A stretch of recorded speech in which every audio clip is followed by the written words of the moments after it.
Topher Grace has been incredibly outspoken about the difficulty of playing David Duke, former Grand Wizard of the Ku Klux Klan, for Spike Lee's new film BlacKkKlansman. "I did a lot of research on this character, which was horrible," Grace said in an interview for Build yesterday. "It was like the worst month of my life doing that research. It was the most depressing month of my life spending all that time in that place." He told IndieWire prepping for this film, which is based on a true story, was so disturbing. He recovered by re-editing Peter Jackson's The Hobbit trilogy into a single movie. But he also acknowledged the value in playing a role like this, and his daughter helped him see that. Grace welcomed his first child with wife Ashley Hinshaw Grace in November, while he was working on the role.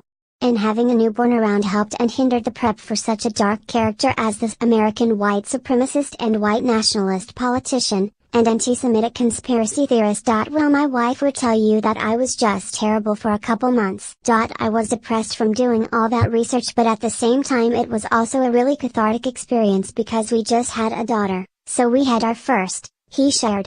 Having a newborn around made writing lines for the film, which takes place in 1970s Colorado, somewhat difficult. "I'd be rehearsing lines and, my wife, would be like, 'Hey, can you chill out with the hate speech right now? Our daughter's 2 weeks old,'" he recalled. But the country's current racial climate gave purpose to this production, especially for someone bringing a new human into the world. "Acting can be a silly job, we're playing pretend for a living. But every once in a while, you get to be part of something important. It's really what Spike is saying here. We all got to help him a little bit to say something that's now on a national level," he said.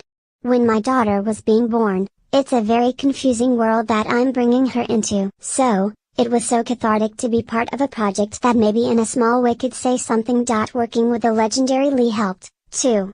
Grace said the director made him more comfortable when reenacting moments of pure evil.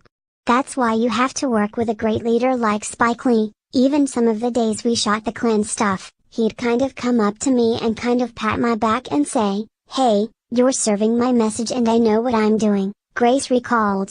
"And it made it okay.